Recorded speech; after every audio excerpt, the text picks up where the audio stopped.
안녕하세요. 시어머니나 신우시집살이 때문에 고생하시는 분들 사연은 많이 들어봤는데 저는 모실 시어머니도 없고 잔소리할 신우도 없는데도 시아버지 시집살이 할 고민에 결국 이렇게 용기 내서 사연 적어봅니다. 정말 앞으로가 막막할 지경입니다. 저는 결혼을 앞두고 있는 28살 여자입니다. 저와 결혼할 남자친구는 연애로 짧게 만나긴 했지만 성실한 모습에 결혼을 결정하게 되었습니다. 그런데 남자친구를 너무 몰라도 몰랐다는 생각이 드네요. 아니, 남자친구보다 남자친구의 배경에 대해서요. 안정적인 직장에 다니고 인품도 훌륭해서 정말 1등 신랑감이라는 생각이 들었습니다. 외모도 준수하고 매너도 좋아서 제 친구들에게 남자친구가 저에게 청혼했다는 사실을 알렸을 때 제 친구들 모두가 동시에 저를 부러워할 정도였어요. 흠잡을 곳 하나 없고 완벽하기만 한 줄 알았던 남자친구라고 생각했는데 정말 이런 것 때문에 결혼을 고민하게 될 줄은 몰랐어요. 아주 돌아버리겠어요. 남편은 따로 형제도 없이 외아들이에요. 홀아버지 밑에서 자라왔다고 합니다. 사실 연애하는 동안에도 그런 사실은 알지 못했어요. 당연히 저에게 한 번도 말해준 적 없었거든요. 결혼 이야기가 나오면서 양가 부모님들 만나는 자리가 있어야 하니 그때 눈치 보면서 저에게 그 사실을 털어놓더라고요. 저는 솔직히 기대를 많이 했어요. 홀아버지 몸으로 아들을 이렇게 훌륭하게 키워주셨으니 당연히 아버지도 인품이 좋으시고 존경할 만한 분이라는 생각을 했거든요. 그런데 첫 만남부터가 너무나도 충격적이었습니다. 남편의 아버지를 만나기로 한 전날 제가 부주의하게 돌아다니다가 펄펄 달궈진 고데기를 떨어뜨려서 무릎 아랫부분과 종아리 근처에 화상을 입었어요. 응급조치를 하기는 했는데 뭐가 잘 안 된 건지 다음날 부어오른 화상 자국이 벗겨지기 시작하면서 환부에서 진물이 나오기 시작하더라고요. 화상 입은 곳도 아프긴 했지만 그래도 모처럼 처음 아버님을 만나기로 한 날인데 도무지 남자친구한테 날짜를 미루자고 말을 꺼낼 수가 없더라고요. 제가 부주의했던 것이기도 하고 아버님도 일부러 시간을 내주신 걸 텐데 크게 다치지도 않은 것 가지고 엄살 부린다고 안 좋게 보실 수도 있겠다는 생각이 들어서요. 평소에는 하늘하늘한 밝은 원피스를 즐겨 입는데 그 다음날만큼은 옷을 더럽히기 싫어서 바지를 입게 되었어요. 화상 입은 곳은 반창고를 붙여놓기는 했지만 걸을 때마다 바지에 쓸리면 아파서 하는 수 없이 바지단을 접어 올리고 밖으로 나갔습니다. 약속 장소는 유명한 모호텔 뷔페였습니다. 저는 남자친구와 미리 만나서 일찍 도착을 했어요. 시아버지를 기다리고 있는데 오시기로 1시간이 지났는데 오시지 않더라고요. 조금 늦으시는가 보다 생각하고 남자친구와 수다를 떨면서 기다리고 있었는데 약속한 시간보다 30분이 지나서야 시아버지가 도착을 하셨습니다. 제가 약속 시간 같은 거에 칼 같은 면이 있고 개인적으로 시간을 못 맞추는 사람들을 좋게 보는 편은 아니에요. 친구들을 만날 때나 남자친구를 만날 때도 약속 시간을 어기면 화를 많이 내는 편이거든요. 그래도 남자친구 아버님이기도 하고 무슨 사정이 있었겠지 하고 그런 성질은 부리지 않았어요. 남자친구도 그런 제 성질을 알기에 안절부절했었는데 제가 아무 말도 안 하는 걸 보고 슬쩍 고맙다고 하더라고요. 남자친구 아버님은 선이 굵고 강한 인상을 가졌지만 호감이 가는 미남형 얼굴이셨어요. 머리 색깔도 보통은 염색을 하실 텐데 흰머리를 아주 멋지게 넘기셔서 옷도 과하지 않게 세련되게 입으신 게 멋부리는 것도 좋아하시는 것처럼 보였습니다.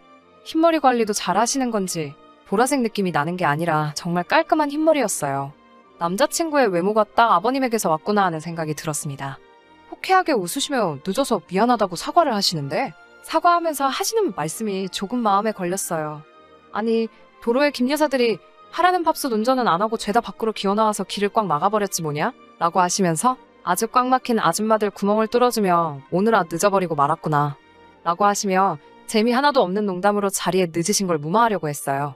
여자를 내리깔고 하는 그 말도 듣기가 싫었지만 제가 김여사라는 단어도 별로 안 좋아하거든요.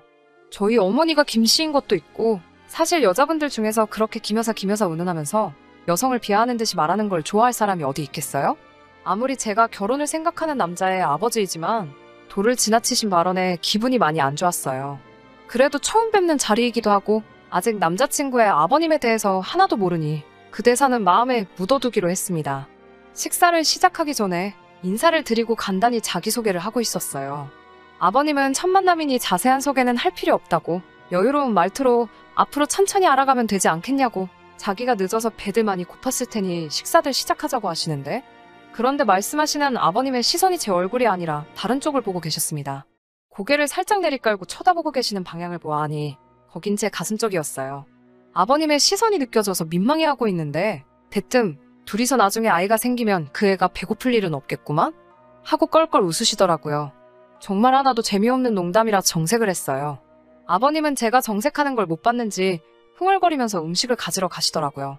남자친구한테 아버님이 초면에 조금 무례하신 것 같다고 솔직히 말했어요. 남자친구는 애써 저보고 참으라고 말하면서 알고 보면 정도 많고 좋은 분이라고 이제 처음 본 거지 않냐고 저를 달래더라고요. 난감해하는 모습을 보니 아버지가 평소 언행이 어떤지는 진작에 알고 있던 눈치였고 제가 이해해주기를 바랬나 봅니다. 남자친구 말도 틀린 말이 아니고 속으로는 제가 혹시 아버님이 약속 장소에 늦은 것 때문에 이렇게 하시는 말 하나하나가 내 신경을 거슬리게 하는 건가? 하는 생각을 했고 남자친구 체면도 생각해서 참기로 했습니다. 저희도 자리에서 일어나서 음식을 뜨러 가기로 했어요. 유명한 호텔 뷔페라 그런지 먹을 게 많아서 일단 음식을 뜨지 않고 한 바퀴 먼저 돌고 먹고 싶은 것 위주로 고르려고 했습니다. 남자친구는 저랑 음식 취향이 조금 다른 편이어서 저 때문에 괜히 기다리지 말고 먼저 가서 먹고 싶은 거 가지고 식사를 시작하라고 했어요. 천천히 뷔페 한 바퀴를 돌며 음식 구경을 하고 있는데 아버님이 저한테 슬쩍 다가오시더니 우리 며느리는 남자를 구하나? 라고 물어보시더라고요. 무슨 말인지 몰라서 네? 하고 대답을 했는데 제가 화상 때문에 바지를 한쪽만 걷어올린 걸 보고는 다리 한쪽만 걷어올리고 있으면 남자를 구한다는 뜻인 것도 모르나? 하면서 또 껄껄 웃으며 음식을 들고 자리로 가시더라고요.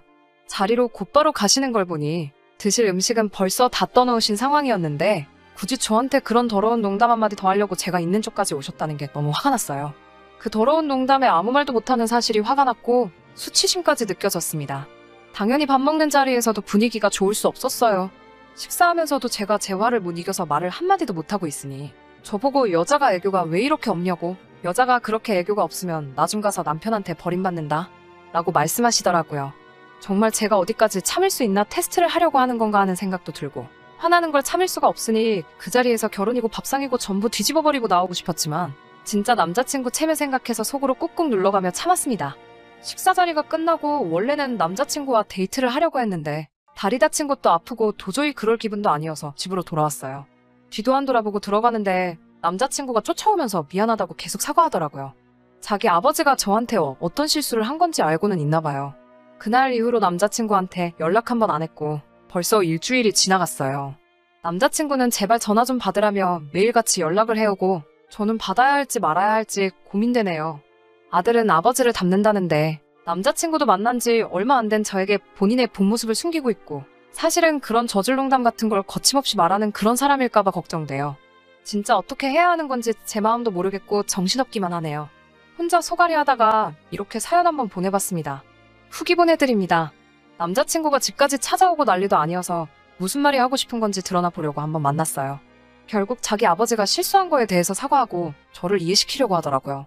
원래도 짓궂은 농담을 좋아하시는 분인데 정말 그 속에는 아기가 하나도 없다고 하면서 정도 많고 따뜻한 분이시라고 저보고 이제 그만 화를 풀어달라고 말하더라고요. 자기도 미치겠다고. 그렇다고 아들 여자친구가 아버지 저질농담하는 거 듣기 싫다고 그 말투를 고치라고 할 수도 없는 노릇이지 않겠냐고 자기 좀 이해해달라고 하더라고요. 계속 강조하는 건 정말 아무런 속뜻 없이 하시는 장난 같은 거고 저도 겪다 보면 아버지를 진심으로 좋아하고 존경하게 될 날이 올 거라고 빌어대는 통에 저도 한번 접고 어떻게 되는지 지켜보기로 했습니다. 하지만 집어럽게 못 준다고 남자친구 아버님의 도를 지나친 발언과 행동에 저는 결국 견딜 수가 없었고 남자친구와는 결혼을 하지 않겠다 선언을 했습니다. 아버님과 다시 만나게 된 건 얼마 전이었어요. 저는 다시 보고 싶은 생각이 없었는데 남자친구는 굳이 저와 아버님의 관계를 개선해야겠다고 생각했는지 무리해서 약속을 잡더라고요. 원래는 한정식집에서 만나뵈려고 했는데 몸보신을 좀 하고 싶다고 하셔서 근처 백숙집으로 자리를 옮기게 되었어요. 메뉴가 여러 가지가 있었는데 세 사람 모두 해신탕으로 통일을 했습니다. 해신탕 다들 아시죠? 일반적인 삼계탕에다가 문어랑 전복 같은 게 추가로 들어간 거요. 제일 비싼 메뉴라서 그걸로 골랐습니다. 아무튼 음식 주문을 받는데 주문을 받으러 온 사람이 조금 나이가 어려 보이는 여자였어요. 대학생이 아르바이트로 일을 하고 있는 건지 부모님 가게를 돕고 있는 건지는 몰랐지만 저보다도 훨씬 어려 보였습니다. 어린 나이에 벌써부터 이런 일 하고 있는 걸 보니 저한테는 그 모습이 그렇게 예뻐 보일 수가 없더라고요. 아버님은 제가 아버님 때문에 남자친구와 싸웠다는 사실은 인지조차 못하고 계셨는지 주문받으러 온 그녀가 오자마자 또 당당하게 농담을 시작하시더라고요. 아가씨, 이 집 백숙은 연계를 쓰나? 라고 물어보시더라고요. 주문받던 그 여자는 똘망똘망하게 저희는 토종닭을 써서 연계는 쓰지 않는다고 대답을 했어요. 그러자 아버님이 실망스러운 표정을 짓더니 여자든 닭이든 젊고 어린 게 맛있는 법인데 라면서 말도 안 되는 농담을 또 하시더라고요. 주문받던 여자는 그런 농담이 익숙했는지 대수롭지 않게 토종닭이라서 조금 즐기다는 느낌을 받을 수도 있는데 연계보다 훨씬 몸에 좋은 거예요, 사장님. 하고 아무렇지 않게 지나가더라고요. 저한테 한 농담도 아닌데 저한테는 엄청나게 거슬렸는데 또 주문받는 여자는 대수롭지 않게 넘어가니 남자친구 말대로 제가 과민 반응을 하는 건가 하는 생각이 들기도 했습니다. 그리고 나서는 음식이 나오기 전까지 혼자서 남자친구 키워오시며 힘들었던 이야기를 하는데 저를 거슬리게 만드는 그런 농담을 빼고 하시는 정상적인 말씀을 들으니 고생도 많이 하셨고 엄청 열심히 사신 분이라는 생각도 들고 남자친구 말대로 제가 속이 좁고 아버님은 사실 좋은 사람이 맞는 건가 하는 생각도 들었어요. 그런데 그런 생각이 들기가 무색하게 몇 분도 안 돼서 애써 쌓아놓으신 점수를 날려버리셨습니다. 그날은 밥상을 뒤집어버리고 한마디 하고 뛰쳐나왔고요. 생각보다 빠르게 주문한 음식이 나왔어요. 한 명당 하나씩 앞앞이 음식이 세팅이 되었습니다. 제가 뜨거운 걸 잘 못 먹어서 펄펄 끓고 있는 삼계탕이 조금 식을 때까지 기다리고 있었는데 우리 며느리는 큰 고추 먹어야지 하면서 이건 며느리 거 라고 하시며 3회째로 나온 오이고추를 제 앞접시에다가 덜어주시더군요. 그러더니 그 길로 바로 젓가락을 제 그릇으로 옮겨 휘적거리더니 조개는 오랫동안 구경도 못한 내가 먹어야지? 이러면서 제 삼계탕 안에 들어있던 전복을 집어 가져가시네요. 펄펄 끓는 삼계탕을 던져버리고 싶었는데 그렇게 하면 소송에 걸릴까 싶은 생각에 그러지는 못하고 들고 있던 숟가락 던져버리면서 그만 좀 하라고 소리 지르고 그냥 밖으로 뛰쳐나왔습니다. 남자친구는 그 길로 뛰쳐나와서 저를 잡더라고요. 제가 참다 도저히 견딜 수가 없어서 일어난 거고 앞으로 볼 일도 없을 거라고 말하니 아버지가 저를 편하게 해주고 싶어서 농담한 걸 가지고 도대체 왜 그렇게 예민하게 반응을 하냐며 이해가 안 간다는 식으로 말을 했습니다. 너는 어떻게 그게 아무렇지도 않을 수가 있냐고. 하나를 보면 열을 안다고. 저런 농담이 별것도 아니라는 식으로 받아들이는 너도 문제가 있는 거라고 한마디 해줬어요. 아무리 어른이고 농담이라고 해도 듣는 사람 기분을 봐가면서 정도껏 해야지 재밌는 농담이 되는 거고 그 도가 지나치면 그 순간부터는 농담이 아니라 희롱이라고 말해줬어요. 오빠도 똑같다고. 저런 농담을 듣고 아무렇지도 않다는 건 오빠도 나중에는 나한테 저런 농담 서스럼 없이 해도 된다고 생각하는 거 아니냐고. 결혼이 문제가 아니라 연애하는 것도 다시 생각해보고 싶다고 말하고 저 혼자 집으로 돌아왔습니다. 잘못한 걸 이해를 했는지 뭔지는 모르겠지만 더 이상 저를 잡으러 쫓아오지도 않고 제자리에 가만 서서 제가 멀어져가는 것만 바라보고 있더라고요. 바로 얼마 전 이야기예요.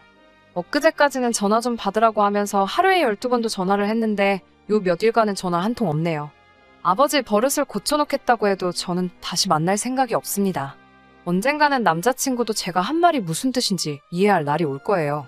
개인적인 생각이지만 이런 식으로 결혼할 여자 2-3명 정도 더 놓치고 나서 이해하겠지만요. 사실 싱숭생숭하고 안타깝기도 합니다. 정말 짧은 연애 기간 동안 결혼까지 결심하게 할 정도로 하나도 모자란 점이 없는 사람이었는데 말이에요.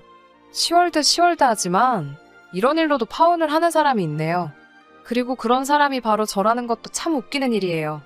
아직도 생각하면 화가 나기도 하면서 한편으로는 안타까울 때도 있습니다. 앞으로 저한테 좋은 일 생기고 더 좋은 사람들과 가족들을 만날 수 있게 다들 응원해주시고 이야기는 여기서 끝내도록 하겠습니다.